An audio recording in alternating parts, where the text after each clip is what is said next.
नागपुरात अंगणवाडी कर्मचाऱ्यांकडून हिवाळी अधिवेशनावर मोर्चा काढण्यात आला आहे। अंगणवाडी सेविकांना कायमस्वरूपी करून इतर राज्याप्रमाणे वेतन श्रेणी देण्यात यावी। महाराष्ट्रात अंगणवाडी सेविकांना दरमहा 26,000 रुपयांचे मानधन देण्यात यावे।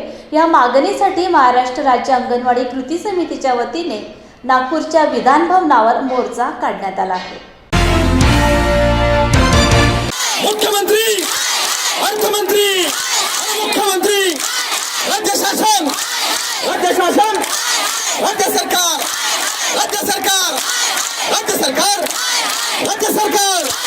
राज्य सरकार, मुख्यमंत्री।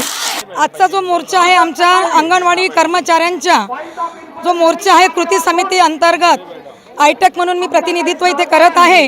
तर आमच्या अंगणवाडी कर्मचाऱ्यांच्या मागण्या अशा आहे की मुख्य मागणी आमची अशी आहे की आम्हाला कायमस्वरूपी समाविष्ट करून घ्यावं, म्हणजे पूर्णकाळ वर्कर म्हणजेच वेतन श्रेणी आम्हाला देण्यात यावी। इतर राज्याप्रमाणे जसं गोवा, पांडेचेरी, तेलंगणा, पंजाबमध्ये वेतन श्रेणी आहे त्याचप्रमाणे महाराष्ट्राच्या अंगणवाडी सेविकांना वेतन श्रेणी का नाही? जेव्हा संतांची नगरी असलेला महाराष्ट्र राज्य, शिवरायांचा डॉक्टर बाबासाहेब आंबेडकर आणि भगतसिंगांचा महाराष्ट्र, आणि आम्ही सावित्रींच्या, जिजाऊंच्या लेकी, रमाईंच्या लेकी, तर आम्ही असं रस्त्यावर किती वेळा यायचं? आम्हाला पूर्णकाळ सेवा मुक्त आम्हाला करायला पाहिजे। म्हणजेच वेतन श्रेणी, सपोज आम्हाला वेतन श्रेणी तुम्ही सध्या नसेलही देत तरी आम्हाला मिनिमम मानधन अंगणवाडी कर्मचाऱ्यांना 26,000 मानधन मिळाला पाहिजे। त्याचसोबत मिनी अंगणवाडी कर्मचारी या मदतनीस नसतानाही दोघींचंही काम करतात, तर अंगणवाडी कर्मचारी सोबतच त्यांना सुद्धा मिनीला 26,000च मानधन मिळालं पाहिजे। सोबत आमची हेल्पर मदतनीस कार्यकर्ती असते, जर मदतनीसला सुद्धा आमचा 75% म्हणजेच 20,000 मानधन मदतनीसांना मिळालं पाहिजे, ही आमची मागणी आहे। त्यानंतर आम्हाला सेवाभावी पेन्शन शेवटचा आधार आम्हाला मरणोत्तरी आधार हवा आहे, जो 2013 मध्ये 9 आणि 2 डिसेंबरला हिवाळी अधिवेशनावर आयटेकचा महासंग्राम झाला। 2 दिवस मुली इथं झोपल्यात, तेव्हा आपल्याला एक मुक्त रक्कम म्हणजे 1 लाख रुपये आणि 75,000 रुपये मदतनीस असं आम्हाला तेव्हा पेन्शन मिळाला। परंतु आता या हिवाळी अधिवेशनामध्ये आमची मुख्य मागणी पेन्शनची अशी आहे की आम्हाला मिळणाऱ्या पगाराच्या अर्धा पगार आम्हाला पेन्शन मिळालीच पाहिजे, अशी महाराष्ट्र शासनाने दखल घ्यावी। परभणी जिल्ह्यामध्ये फार मोठ्या प्रमाणात स्त्री रुग्णालय तयार करण्यात आले असून या रुग्णालयामध्ये डॉक्टरांच्या अभावामुळे जिल्ह्याभरातून येणाऱ्या स्त्री प्रसूती महिला यांना डॉक्टर तपासून नांदेड, औरंगाबाद या ठिकाणी रेफर करतात। परंतु हे रुग्ण गरीब असल्यामुळे इलाज करण्यासाठी पुढे जाऊ शकत नाहीत, त्यामुळे हा इलाज परभणीतच व्हावा म्हणून काही सामाजिक कार्यकर्त्यांनी आंदोलन करण्याचा इशारा दिला आहे। Lord Buddha TV Parbhani. आज आपण जिल्हा सामान्य रुग्णालय या ठिकाणी आलेलो आहेत। या ठिकाणी जिल्ह्यातील एक महत्त्वाचं ठिकाण म्हणजे स्त्री रुग्णालय आहे आणि या रुग्णालयामध्ये या ठिकाणी ग्रामीण भागातून स्त्रिया डिलिव्हरीसाठी या ठिकाणी येत असतात, परंतु या ठिकाणी स्त्री रुग्णालयातील डॉक्टर्स या ठिकाणी त्यांना BP थोडाही लो झाला किंवा काही बिमारी असेल तर नांदेड या ठिकाणी रेफर करत असतात। हा रेफर करण्याचा प्रकार परभणी जिल्ह्यामध्ये डॉक्टरांच्या निष्काळजीपणामुळे झालेला आहे आणि त्यांनी या ठिकाणीच या रुग्णांची डिलिव्हरी केली पाहिजे असं या ठिकाणी लॉर्ड बुद्धा टीव्हीच्या वतीनं सांगण्यात येत आहे। आपल्यासोबत काही सामाजिक कार्यकर्ते आहेत, काय सांगतात माध्यमाशी बघूया। परभणी स्त्री रुग्णालय फार मोठ्या प्रमाणात मोठी बिल्डिंग बांधलेली आहे। ज्या प्रमाणात इथं ही इमारत बांधलेली आहे त्या इमारतीमध्ये त्याचप्रमाणे ग्रामीण भागातून येणाऱ्या स्त्रिया डिलिव्हरीसाठी साधी नॉर्मल BP वाढली तर त्यांना इथून रिफर केले जाते नांदेड किंवा मग बाहेरच्या ठिकाणी। मग ह्या दवाखान्या या ठिकाणी इमारत मोठ्या प्रमाणात बांधलेली आहे, इथं मोठाले डॉक्टर आहेत। यांचं काम काय नेमकं? इथं आलेली डिलिव्हरीला महिला तिची डिलिव्हरी याच ठिकाणी व्यवस्थित झाली पाहिजे, कारण परभणी जिल्ह्यातून या ठिकाणी ग्रामीण भागातल्या महिला बऱ्याच या ठिकाणी येतात आणि आल्यानंतर त्यांची डिलिव्हरी या ठिकाणीच व्हायला पाहिजे। कारण डॉक्टर लोक थोडी बी BP जर महिलेची वाढली किंवा BP लो झाला किंवा कुठलाही काय थोडा आजार जास्त दिसला की इथून रेफर केलं जातं आहे, तरी हा प्रकार इथला थांबला पाहिजे। आणि काही दिवसापूर्वी मला वाटतं इथं महिलेची डिलिव्हरी करताना सीझर झालं आणि त्या महिलेची डिलिव्हरी झाल्यानंतर सीझरमध्ये त्या रिॲक्शन होऊन पोट जळालं आणि ती आज 20 दिवसापासून त्या दवाखान्यामध्ये. असे प्रकार डॉक्टरांच्या निष्काळजीपणामुळे होत आहेत आणि हे प्रकार थांबले पाहिजे. जर आपल्याला जर व्यवस्थित जर महिलाचा इलाज जर करण्यात होत नसेल तर तुम्ही हा दवाखाना मानून फायदा काय मग? इथून जर नांदेडला प्रत्येक पेशंट जर तुम्ही पाठवत असाल तर इथं नुसतं यायचं का? इथं येऊन नुसतं जायचं का? मग डॉक्टर लोकांचं काम का नुसत्या डिग्र्या घेऊन तुमच्या पगारी घ्यायचा का? हे प्रकार थांबला पाहिजे. अन्यथा आम्ही औरंगाबाद या ठिकाणी जाऊन नाहीतर घाटीमध्ये जाऊन हा प्रकार आम्ही सविस्तरपणे अर्ज करून हा थांबवण्याचा प्रयत्न करू. या ठिकाणी एवढं बोलतो आणि थांबतो. थांबला नाही तर या दवाखान्याच्या समोर तीव्र नावाचं आंदोलन या ठिकाणी करण्यात येईल. परभणी जिल्हा सामान्य रुग्णालयामध्ये जो रेफर करण्याचा प्रकार चालू आहे हा रुग्णावर अन्याय होत आहे. लॉर्ड बुद्धा TV, दिलीप बनकर, परभणी.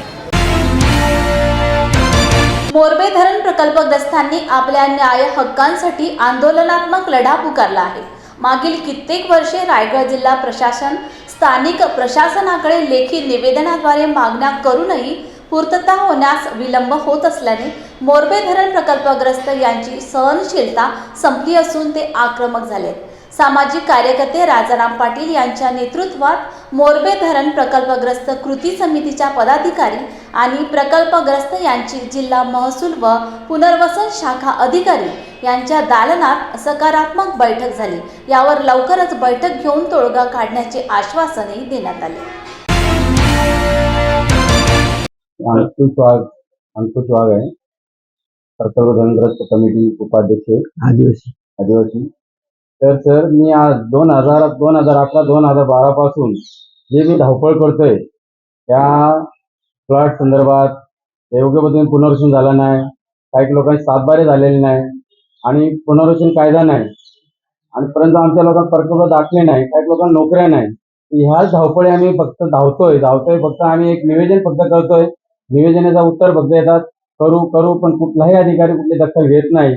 आज एवढे वर्ष झाले आम्हाला खरोखर कागदपत्र असं की आम्हाला पण चपला भिजले आमच्या, पण त्या सरकारांना काही जाग येत नाही आणि आमची जायमा येत नाही. तर जेवढा आदिवासी पट्टा आमचा एवढा आहे, 7 वाड्या आमच्या आतमध्ये आहेत, आदिवासी 7 वाड्या उठून आहेत. 7 वाड्यांना कुठल्याही नोकऱ्या मिळाल्या नाही, कुठल्याही प्रकल्प धरणग्रस्त मिळाला नाही. बाकी मोजकेच लोक नोकऱ्या दिल्या आणि बाकीच्या नोकऱ्या देऊन त्यांना आमच्या कुटुंबामध्ये भागवतील का?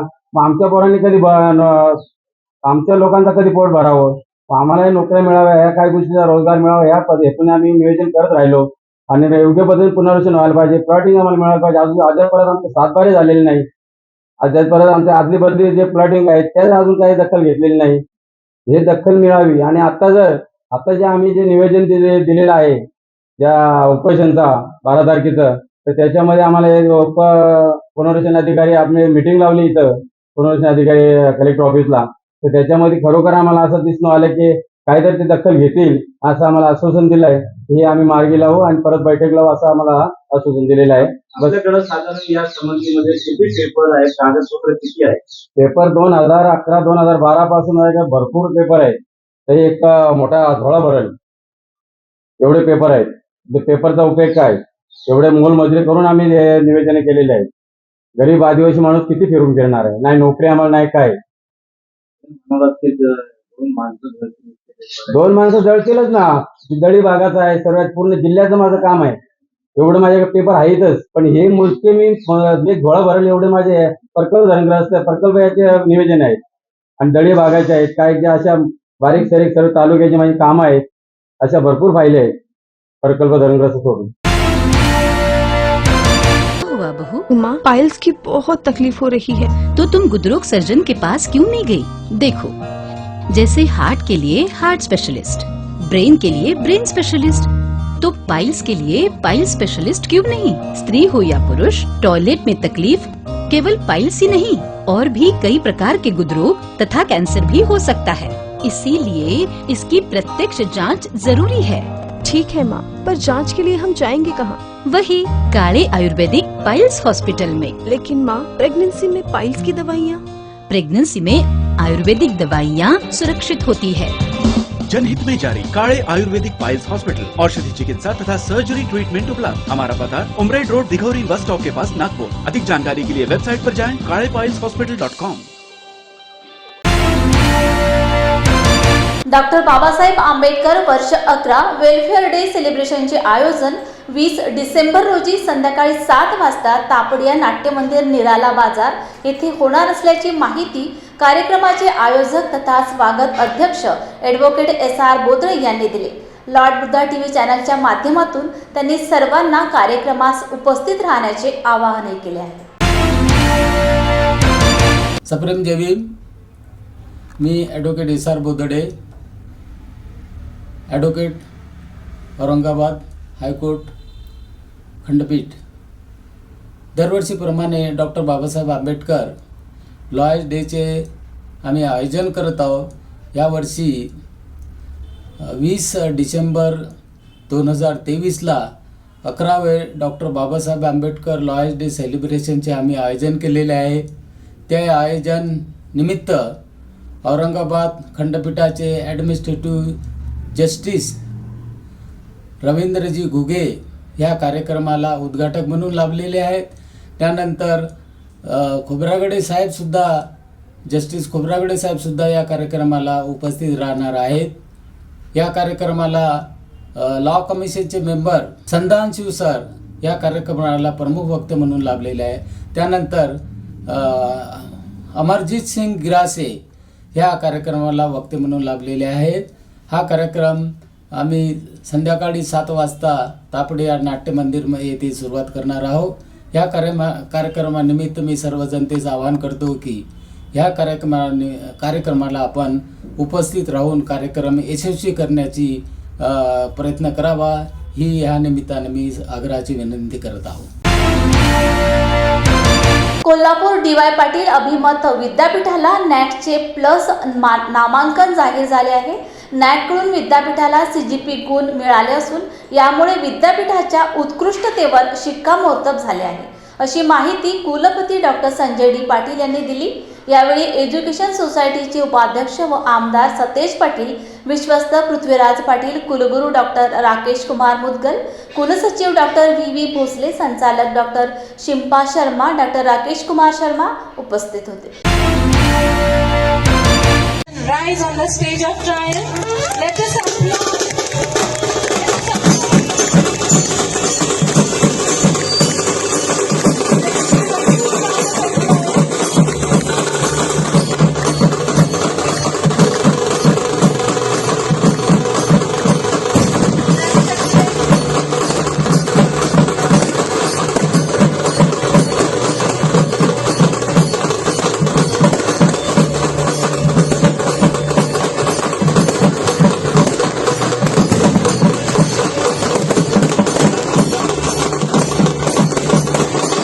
जय भीम इंडियाच्या बातमीपत्रात वेळ झाली आहे इथे एक थांबण्याची. पुन्हा भेटूया ताजा घडामोडी घेऊन. जय भीम.